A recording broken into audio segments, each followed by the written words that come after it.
Hi，上一個 video 我哋討論咗乜嘢係有效利他主義 （Effective Altruism），即係 EA。點解要有效利他，同埋點樣利用 EA 嘅 framework 嚟決定優先關注邊啲問題。如果你仲未睇嗰個 video 嘅話，我會建議你先睇咗佢，因為我今日討論嘅問題係建基於上次嘅內容上面，個 link 喺 description。今日我哋會睇下有效利他主義同埋推廣純素或者動物保護有乜嘢關係。上一次我哋討論到可以利用呢個 framework 幫唔同嘅問題排一個優先處理嘅次序。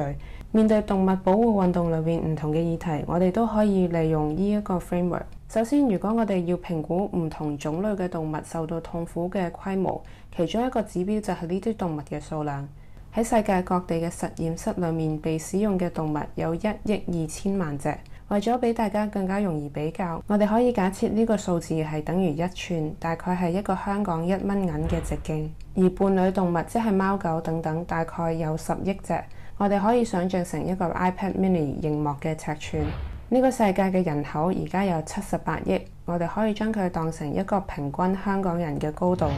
喺農場嘅動物有142億隻，我哋可以當成係一個 NBA 籃球場嘅長度。而喺野外嘅脊椎動物包括哺乳類動物、鳥類、爬行動物、兩棲類同埋魚類，估計有10兆隻。喺我哋嘅比較，即係2.1公里咁長，大概由旺角到尖沙咀嘅距離。如果我哋淨係睇呢啲數字，我諗我哋可以好明顯見到邊啲動物更加需要我哋嘅幫忙。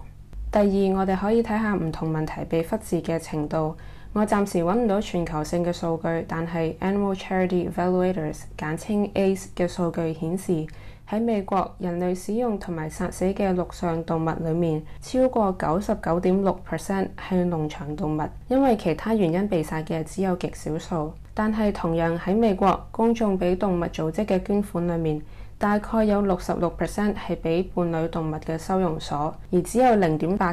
嘅捐款係俾專門幫助農場動物嘅組織。我哋又一次睇到公眾並不一定會支持或者捐款俾規模最大、需要最多資源嘅問題上面。第三，我哋可以睇下喺動物保護運動裏面唔同問題可以被解決嘅程度。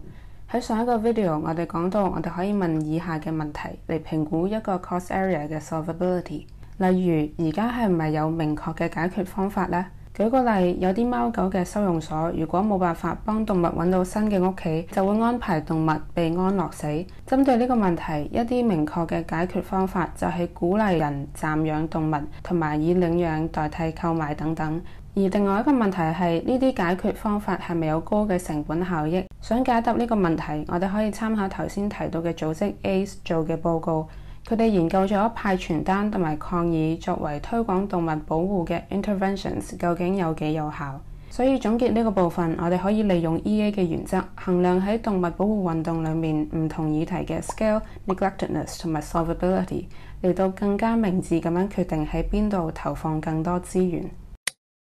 另一方面，揾到邊啲係最有效嘅 interventions 或者解決問題嘅方法都係一個關鍵。雖然好多 activists 可能有相同嘅目標，就係盡可能減少動物受到嘅痛苦，但係大家可能會用唔同嘅方法嚟到達到呢個目的，而有啲方法係比其他方法更加有效。等我哋嚟一個情景題，假設 weekend 就嚟到，你想幫動物做啲嘢，你可以選擇喺中環做一個2個鐘頭嘅 cube， 即係街頭推廣。你可能可以說服10個人去考慮成為一個 vegan。你亦都可以去抗議，去敦促政府採取行動，譬如去修改法例嚟改善動物福利。咁你應該做邊一樣呢？我覺得更加重要嘅問題係你背後嘅原因或者推論係乜嘢呢？我會鼓勵 activists 喺嘗試決定係唔係做某件事嘅時候，返去 EA 最關心嘅問題：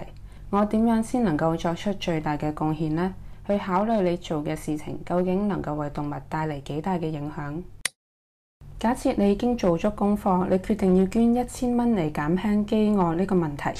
你應該捐呢1000蚊俾樂施會支持非洲貧困嘅飢餓兒童，定係捐俾香港嘅惜食堂，等佢哋派飯俾香港需要食物援助嘅人士呢？當你要選擇支持某個慈善組織或者機構嘅時候，你會考慮啲咩因素呢？大部分人可能會睇呢個組織嘅規模、財政狀況，佢哋點樣運用資金，例如有幾多係用喺項目上面，幾多用喺管理同埋行政，佢哋嘅 CEO 人工有幾多。但係如果我哋細心睇下，就會發現呢啲唔係最好嘅指標，因為呢啲數字並不能夠話俾我哋聽呢個組織嘅成本效益有幾高。我哋可以想像一下，如果我成立咗一個慈善機構，向本地嘅藝術家派免費嘅咖啡，令到佢哋可以有更高嘅創造力，創造更好嘅藝術品。假設我嘅組織非常有效，只有0.1% 嘅錢係用嚟做行政管理，其他都係用嚟製作同埋派咖啡。而作為呢個組織嘅 CEO， 我冇攞任何嘅人工，咁樣代唔代表我嘅組織就係一個好好嘅慈善機構呢？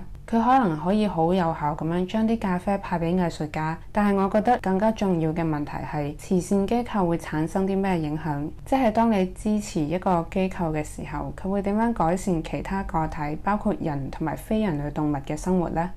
其次，將大部分嘅預算擺喺項目上面，並不代表呢個組織就係有效嘅組織。假設組織 A 將90% 嘅資金擺喺佢哋嘅項目上面，但係呢啲項目設計得好差，佢哋嘅效果只係得40%，所以 overall 呢個組織可能係一個好低效率嘅組織。而組織 B 可能只係將75% 嘅資金擺喺項目上面，但係因為佢哋同時用部分嘅預算攞嚟做研究，去提供佢哋項目嘅效能，令到項目非常之有效。所以總括嚟講，組織 B 嘅效能可能係會高過組織 A。最後，我覺得我哋淨係睇效能 effectiveness 係唔夠嘅，我哋更加應該考慮嘅係成本效益 cost effectiveness， 即係做每一件好事嘅成本。譬如餵飽一個家庭、防止1噸嘅溫室氣體被排放，同埋拯救一隻動物嘅成本等等。點解我哋要考慮成本效益呢？舉個例，如果組織 A 同埋組織 B 都成功可以餵飽香港嘅街貓，咁樣佢哋就係有效 effective 嘅組織。但係如果組織 B 可以用1半嘅成本就達到同樣嘅結果，咁樣同一筆捐款俾組織 B 就可能可以幫到2倍嘅動物，亦即係做到2倍嘅善事。To recap， 我哋討論咗點樣利用 EA 嘅 principle 去衡量喺動物保護運動裏面應該優先關注邊啲問題，點樣揾出最有效解決問題嘅方法，同埋點樣決定支持邊啲慈善組織。全球有好多人對 effective altruism 都好有興趣，如果你都有興趣，我會鼓勵你參考喺 description 裡面嘅資料，同身邊嘅 activists 去討論呢啲問題，同埋嘗試喺你嘅推廣裡面應用 EA 嘅原則。多謝你睇完呢個 video， 希望佢對你有幫助。整呢一個同埋上一個 video 由 research 寫稿、錄音、editing， 一共用咗咁多個鐘頭。如果你想支持我嘅推廣嘅話，請將呢2個 video 分享出去。如果你鍾意呢個 video，請 like、comment、share、subscribe and all that stuff。我哋下個 video 見，拜。